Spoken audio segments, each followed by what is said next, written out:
Mesdames et messieurs, bienvenue pour ce nouveau numéro de l'actualité sur Kivu Morning Post. Tout de suite, les titres. Des combats entre les Wazalendo et l'AFC M23 à Kashuga ont fait plusieurs blessés civils, un combattant Nyatura tué et des biens pillés. La MONUSCO a rapatrié 166 ex-combattants FDLR et leurs familles vers le Rwanda depuis janvier 2025, conformément à l'accord de paix entre Kigali et Kinshasa.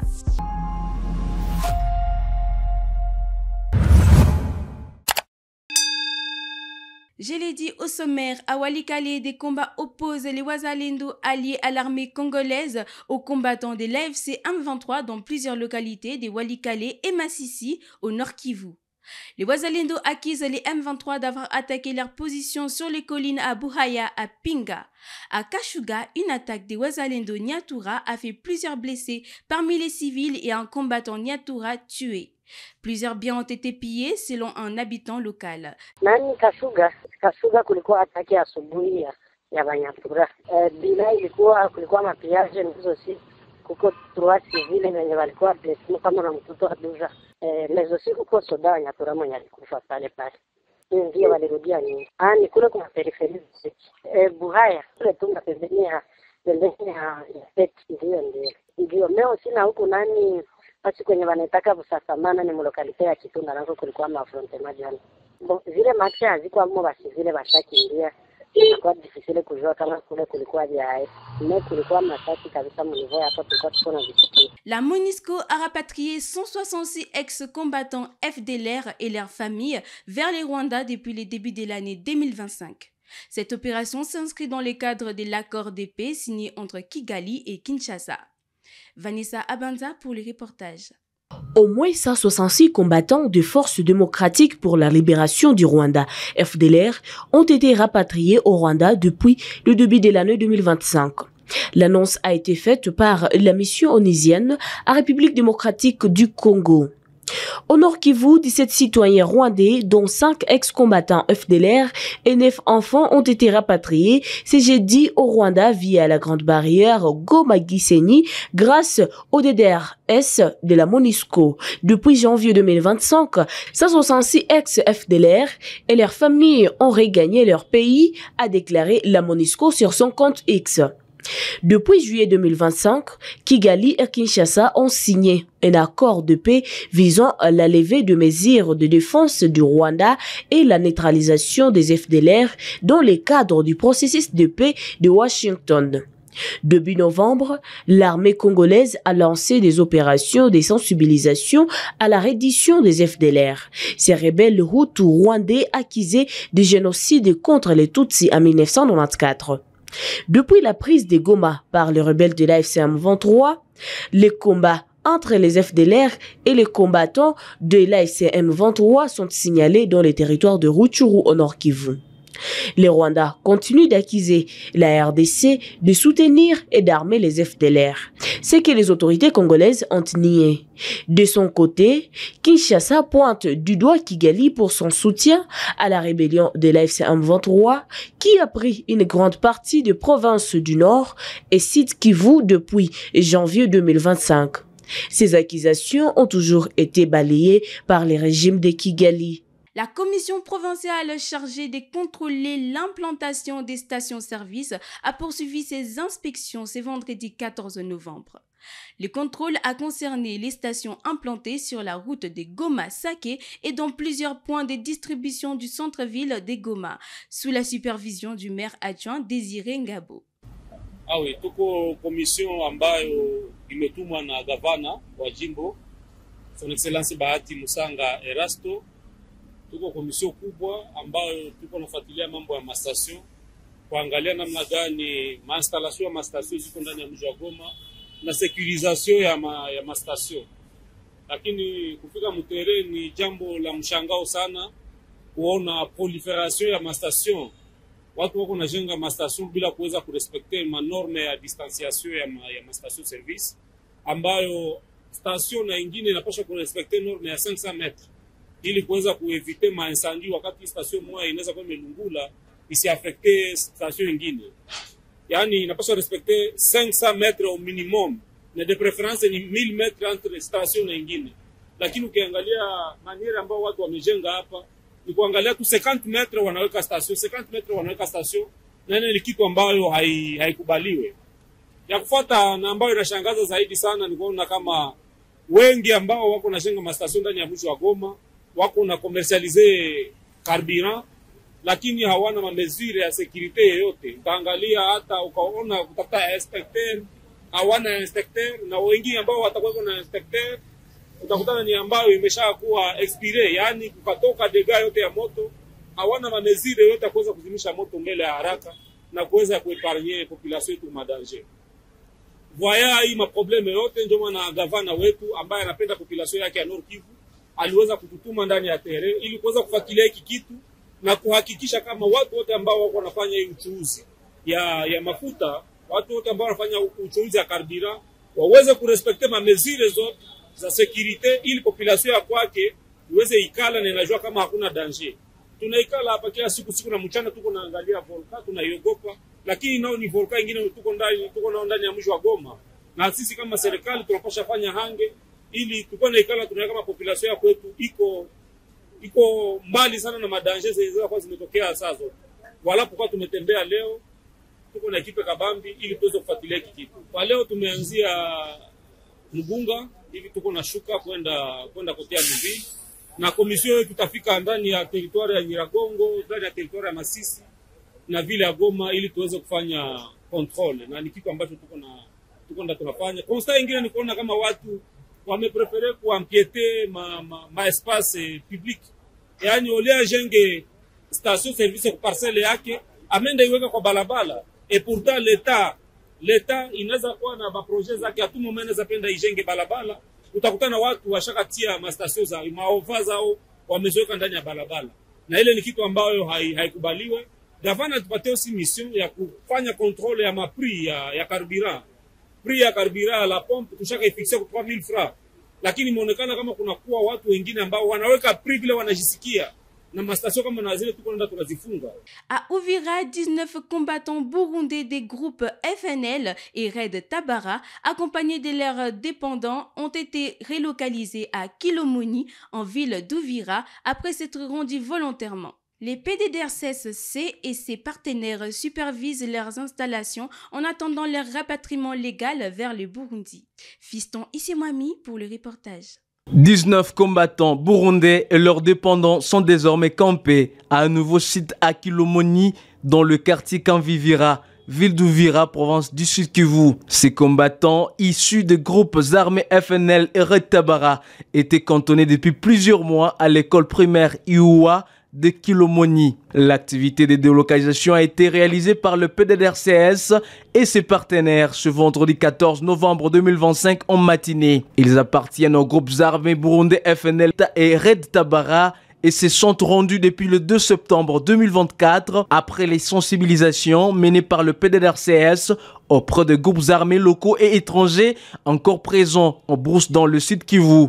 Depuis, ils attendent toujours leur rapatriement dans leur pays d'origine, le Burundi. Le coordonnateur adjoint chargé des questions techniques et des opérations au sein de PDDRCS pour Uvira, Fizi et Mwenga, Akilima Lizagabe, indique que les démarches sont en cours pour que ces rendus retournent dans leur pays d'origine. Nous avons deux rendus, deux mouvements rebelles FNL et Red Tabara qui se sont rendus volontairement après très forte sensibilisation. Voilà, ils sont installés ici aujourd'hui. Il y a les démarches en cours pour que ces rendus soient retournés chez eux. Mais pour qu'ils rentrent, ça doit se passer dans une voie légale et donc le pays de la sous-région regroupé à travers le groupe de contacts et de coordination travaille sur un document légal ou un cadre légal qui doit définir la manière dont ces rendus burundais doivent rentrer chez eux. Et nous sommes en train d'y travailler pour que cela soit fait le plus rapidement possible. Ces rendus et leurs dépendants représentent au total 38 personnes. À Ituri, un officier des FRDC a été tué à Mabanga, dans les territoires de Djougou en Ituri, lors d'une attaque attribuée aux miliciens des CRP. Les détails avec Rachidi Koudra depuis Bunia. Selon des sources sécuritaires, des assaillants ont surgi aux environs des 21h, puis pour cible une position militaire, puis se sont repliés en apportant l'arme de l'officier abattu. Cette attaque ravive les inquiétudes dans une région encore marquée par les violences des groupes armés, malgré les efforts continus des forces loyalistes. À la suite de ces drames, plusieurs acteurs locaux appellent la hiérarchie militaire à intensifier les opérations de ratissage afin d'éliminer les derniers bastions de la CRP dans les villages environnants. Il s'allie les progrès réalisés récemment par les FARDC sur l'axe du littoral du lac Albert, mais en soulignant que des poches d'insécurité persistent, en particulier dans les zones aurifères du territoire de Djougou. Ce vendredi, l'acteur politique Lick Malembe a fermement dénoncé la récente décision du ministre des Mines autorisant la reprise des activités semi-industrielles d'exploitation aurifère à Mabanga, Mbidjo, Dala, Pluto, Nizi et Iga Barrière. Selon lui, cette mesure a été prise alors que les conditions sécuritaires ne sont pas encore réunies. Pour Lick Malembe, les retours de certains exploitants miniers cités dans des rapports du groupe d'experts des Nations Unies pour leurs liens présumés avec des groupes armés a contribué à réactiver des réseaux criminels qui étaient en voie de démantèlement. Pour l'État, aucune communication officielle n'a encore été faite concernant cet incident. Néanmoins, plusieurs acteurs redoutent désormais une nouvelle flambée de violence dans ces territoires riches en or où les avancées obtenues ces derniers mois pourraient être mises à mal. Rachid Dikoudra depuis Bunia pour Kivu Morning Post. Un nouveau projet agro-pastoral baptisé Kibombo River est en préparation dans les territoires des Kibombo au Maniema. Cette initiative est portée par les sénateurs Salomon Kolonda, originaire de la région, qui souhaite mettre en valeur le potentiel agricole local. Les projets visent à développer à la fois la production agricole et l'élevage afin de créer des emplois et de stimuler l'économie locale. Au volant de sa Jeep, le sénateur Salomon Idi Kalonda Dela quitte Kibombo Centre pour rejoindre sa concession de Kibombo River située à près de 7 km. Malgré l'état de la route et les bourbiers, l'honorable garde le cap. Un quart d'heure a suffi pour atteindre cette terre où va naître un vaste projet de production agro-pastorale. Sur place, l'honorable sénateur reçoit la bénédiction des autorités coutumières, un signe d'adhésion et de reconnaissance de la communauté locale. Njo choboketu, njo asili yetu, ya monjo wa zamani ya batate yetu. Leo Bwana Idi Kalonda, mtoto Bwana Idi Bartima, nafika kuinchi diacha babu yake. Ule mwata kwe kumungadie chichi da bubaye. Mumai. Mumungadie macho. Leo akaingia kuipodi. Nyoka fasi yake. Mkisi fasi yae. Kwenye bataenga, binye bataenga. Kimia kusio nini watamu asemo kiriki mulumiza fulani. Au muti bankia fulani. She tunakatala kwetu Bakenya tuona vile. Bakenya si vile. Ni maendeleo. Siye kazi yetu hapa Mkenya hana fitina. Mkenya hangali kupata kwa mtu. Mkenya anapenda ni mvuma. Pour Salomon Idi Kalonda Dela, Kibombo River n'est pas qu'un simple projet agricole, mais une vision, un levier pour le développement durable. Grâce à la fertilité du sol et à la proximité du fleuve, il envisage de lancer plusieurs cultures. Unatupa tu, hata ukate miti inaota. Ni chance kabambi tuko nayo. Nafasi ingine, ifo paka batie maangre, njo itapanda. Si munaona ke, abakate miti yote, me iko naota. Ça veut dire que mwe bote, kama munafanya hivi, hamutakosa chakula, na siye kwenye Kibombo batu watapata, na Kindu watu watapata mashamba. Point d'orgue de la visite, l'arrivée du sénateur sur les rives du fleuve Congo, une belle vue, un symbole d'espoir et d'abondance pour cette région encore peu exploitée. Transformer cette concession en un pôle de production qui profitera à toute la population de Kibombo, c'est le souhait de l'initiateur. On peut faire toutes les cultures. J'ai essayé seulement, j'ai fait un exemple, j'ai dit, essayez un peu, jetez seulement un peu pour voir si on peut avoir même les maïs ou les riz qui va sortir. Vous avez vu les riz qui est sorti, alors que ce n'est même pas sarclé. Alors que finalement, la population attend de nous des résultats. Le premier résultat, c'est le manger. C'est manger à sa faim. L'autosuffisance alimentaire. Voilà un peu mon projet. Je veux oublier les mines. Je veux oublier la sous-traitance. Je vais retourner dans l'agriculture. Peut-être que vous allez m'excuser, c'est parce que j'ai un maître Un jour, je suis allé à Kachobwe, j'ai vu ce que le président Moïse a fait à Kachobwe. Je me suis dit, mais est-ce que moi je ne peux même pas faire les 1 millième de ce que lui il a fait? Avec le projet Kibombo River, le sénateur Salomo Idi Kalonda Dela veut impulser une nouvelle dynamique économique, créer des emplois et redonner l'espoir à la jeunesse du Maniema. Un projet agricole, mais surtout une vision, celle d'un retour aux sources au service du développement local. Le ministre d'État à la Justice, Guillaume Ngefa, a reçu la première dame Denise Nyankirou Tshisekedi et les membres de sa fondation à son cabinet au Palais de la Justice. La délégation a plaidé pour les femmes victimes des violences sexuelles commises lors de la tentative d'évasion à la prison de Makala en septembre 2024. Le ministre a salué l'engagement de la première dame, a rappelé que les jugements condamnant 58 détenus à 20 ans de prison marquent une avancée contre l'impunité. La première dame est venue auprès du ministre d'État pour plaider la cause, la situation des femmes qui ont été victimes de viol lors de la tentative d'évasion du 1er au 2 septembre 2024. Elle a reçu en mai 2025 une délégation du Parlement européen qui est venue la voir pour solliciter son implication par rapport à cette situation-là et solliciter à ce que ces femmes-là bénéficient quand même des mesures provisoires de libération, étant donné qu'elles étaient incarcérées et elles ont été victimes de viols en prison et que ça serait une double peine de les maintenir en prison. C'est pour cette raison qu'elle a porté ce plaidoyer-là. Elle a, je dirais, rapidement demandé, plaider auprès du ministre pour que ces mesures-là, parce qu'il y a 44 femmes qui avaient été déjà libérées et il restait, je crois, 225, plaider pour le reste. Et aussi, il y a une nécessité de pouvoir organiser des cliniques mobiles, médicales, pour la prise en charge et l'accompagnement médical de celles qui sont encore détenues. Et également voir avec le ministère comment on pourrait accompagner celles qui sont sorties ou encadrer un peu ce mécanisme, je dirais, de libération parce qu'elles ont besoin d'être prises en charge, je dirais, psychologiquement, socialement pour leur réinsertion. Et elle a proposé également, je dirais, son aide, sa disponibilité à pouvoir accompagner les initiatives qui seront prises par le gouvernement. L'autre aspect, c'était en rapport avec les lieux de détention. Elle a plaidé également pour qu'on délocalise les lieux de détention des femmes. Parce qu'aujourd'hui, et je pense à travers le monde, les lieux de détention des hommes et des femmes sont différents. Pourquoi? Parce qu'à chaque fois qu'il y a un incident, les femmes payent le lourd tribut du fait de la proximité des lieux de détention. Donc elle a plaidé à ce que ce soit pour les femmes, que ce soit pour les enfants, que le gouvernement mette en place, délocalise au fait les lieux de détention des populations féminines, également des mineurs. Et troisièmement, c'est réfléchir sur des solutions, je dirais, pérennes. Notamment, on parle de la surpopulation dans les prisons. Elle a proposé également si on pourrait réactiver les comités permanents de suivi des détentions de manière à pouvoir traiter les cas qui sont peut-être dans les détenus, dans les dossiers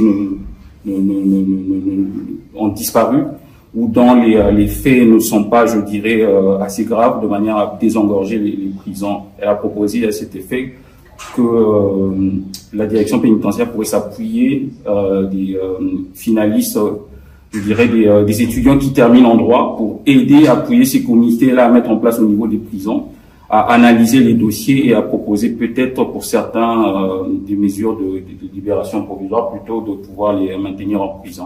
On a compris de la discussion qu'il y a déjà un certain nombre d'initiatives qui avaient été déjà prises, donc qui sont annoncées par, je pense, par les canaux officiels, et que c'est un processus qui était déjà en cours. Donc globalement, il a accédé au plaidoyer et a même, je dirais, encouragé, sollicité également l'appui de la première dame pour d'autres initiatives.